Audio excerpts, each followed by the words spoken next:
Okay, so you're in withdrawal. You're going through it right now. You've put down the drink and you are experiencing everything that comes along with the withdrawal. So let me talk you through what to expect.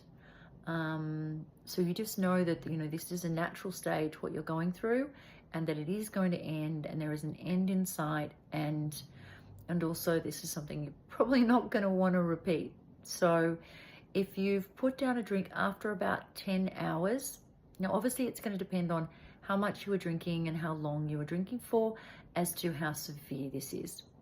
But if you were drinking around the clock or enough every night that you still had alcohol in your system throughout the day, all day, every day, you have an alcohol dependency. You are physiologically and psychologically addicted to the substance, and your brain is firstly going to scream for more booze. So you have to be prepared. If you've started now, make sure that you've got a friend or someone supporting you that's taken away your keys, that's taken away your credit card, because this is going to hurt and your body is going to scream for alcohol. I liken it to if you were pushed underwater in a pool, how you do everything to get to the top. Your brain is going to scream, there is a solution to this pain, and the solution is alcohol.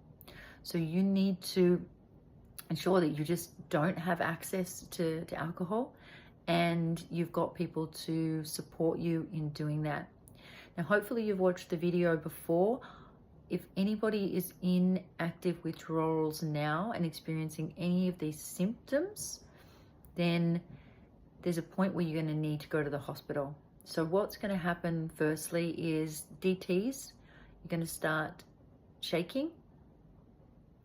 Hot and cold monitors kind of going to be a bit broken. So you might be, my head gets hot and my feet get cold, and then I get, I'm like shaking, but I'm sweating.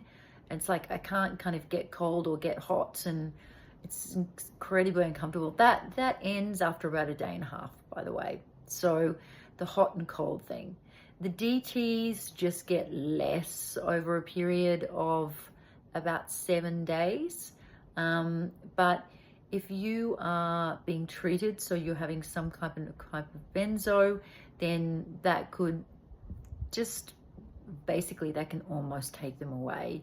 And you'll have this slight tremor for like 3, 4, maybe 5 days. There's still like a little tremor, but yeah, you can experience a tremor. If you really were drinking a lot around the clock, then there could be auditory and visual hallucinations when your eyes are open and when your eyes are closed. You're not going crazy. You haven't ruined your brain. This is a phase, a very normal phase of alcohol withdrawal.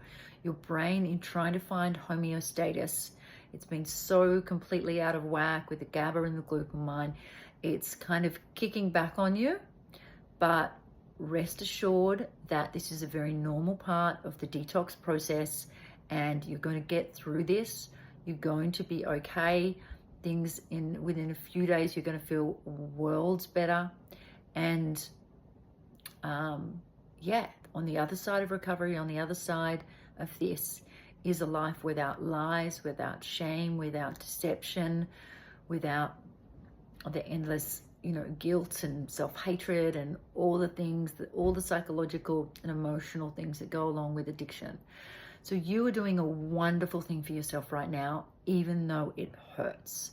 And I get it. It really hurts,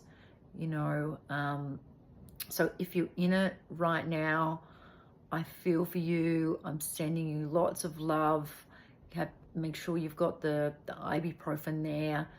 If you've been to the doctor, which I recommended, you're going to have some Valium there to ease you. If your heart starts absolutely racing, please do call the doctor, call emergency, or turn up in emergency, because there is a risk of seizure and dying. You will not die from coming off heroin or crack cocaine, but alcohol and benzos are the 2 serious drugs that can kill you.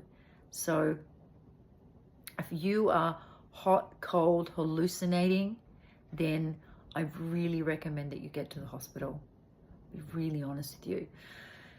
If you're insisting that you're not going to go, then all I can say is just have somebody monitoring you, somebody watching in on you, getting you water, getting you food that is not spicy, not fatty, not too sugary.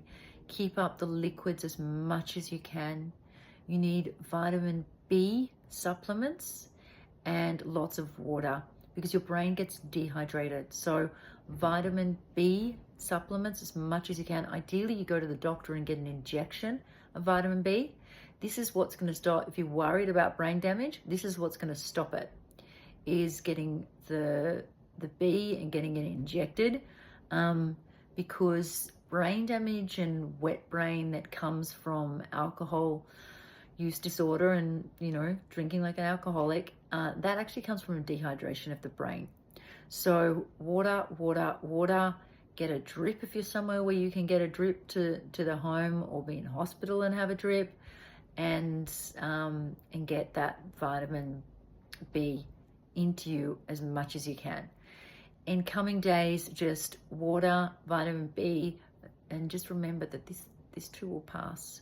This too will pass. But if your heart is absolutely racing, then honestly, go to the doctor. There is no short-term fix. Ibuprofen is going to help it a little bit.